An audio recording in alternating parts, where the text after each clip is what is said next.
अच्छे होंगे आप लोग। तो यूपी पुलिस का पेपर किस किसने दिया, ये मेरा फर्स्ट ब्लॉग है। और ये बताना कमेंट करके यूपी पुलिस का पेपर किस किसने दिया। और मेरा नंबर तो नहीं आया, लिस्ट में नाम नहीं था, इतनी कट ऑफ आई गई तो नाम कहाँ से होगा। तो इतने नंबर नहीं थे मेरे, 90 के करीब थे, 91 90 करीब थे, तो नंबर नहीं आया। फिर उसके बाद मैं बहुत सैड हुई थी, कुछ बता नहीं सकती, बहुत दुख हुआ।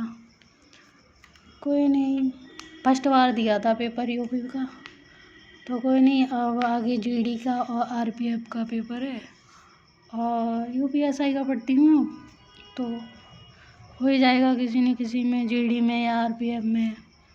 और वैसे भी 40,000 अब आने वाली हैं। तो मैं अपना सुबह मैं रूटीन बताती हूँ। मैं सुबह उठती हूँ 4:30 बजे, फिर एक्सरसाइज करती हूँ 5:30 बजे तक। फिर उसके बाद मैं मतलब अपना जो भी है काम करती हूँ। फिर उसके बाद मैं ब्रेकफास्ट, फिर 7 बजे चली जाती हूँ लाइब्रेरी, 7 बजे से फिर उसके बाद मैं आती हूँ मैं 11 बजे आधे घंटे के लिए खाना खाने। फिर उसके बाद मैं फिर चली जाती हूँ, फिर आती हूँ मैं शाम को 5 या 6 बजे आती हूँ मैं। तो अब अभी पढ़ रही हूँ, तो अगर पढ़ लूँगी अच्छे से तो देखो हो जाए इस बार। वैसे भी घर वाले पूछ रहे थे नंबर क्यों नहीं आया, क्या हुआ, अब उन्हें क्या बताऊँ। पढ़ी तो बहुत थी बट नहीं आया नंबर, क्या करूँ।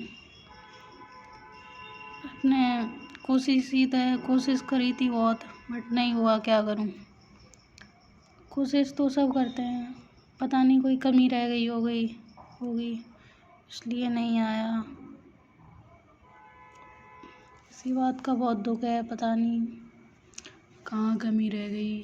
और मेरा 23 सेकंड को पेपर था मेरा, और हार्ड भी था पेपर, फिर भी पता नहीं कहाँ पे गलती, कहाँ पे क्या हुआ। और फिर मेरा ये भी हुआ था कि फिर मेरे कुछ क्वेश्चन मेरे वो उसमें जो गोला होता है ना, वो गलत भर गए थे मेरे 4-5 क्वेश्चन, ऐसे ही मेरे गलत हो गए थे। तो इतना डर ही लग रहा था वहाँ पे, कुछ बता नहीं सकती हूँ बहुत। तो फर्स्ट बार दिया था पेपर, इतना कुछ पता नहीं था कैसे क्या, और फिर इतना तो डर लग रहा था, समझ में नहीं आ रहा था इतना। मतलब पेपर उसमें कैलकुलेशन ज़्यादा थी मैथ में, तो उसमें कुछ नहीं, पता नहीं कहाँ पे क्या हुआ, समझ नहीं आ रहा। बट कोई नहीं, अब जीडी का और आरपीएफ का पेपर दूंगी, किसी में तो हो ही जाएगा।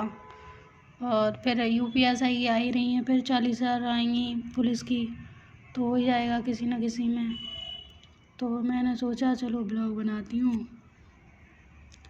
और घर वाले तो बहुत कुछ सुना ही रहे थे, बहुत कुछ सुना रहे थे। इतने दिन से मैं बहुत डिप्रेशन में थी, सच में रो रो के बुरा हाल हो गया मेरा, इतना रोई थी मैं बहुत ज़्यादा। मैंने सोचा नहीं था अगली बार पढ़ना पड़ेगा, मतलब इतना ज़्यादा दुखी होके पढ़ना पड़ेगा। Okay bye.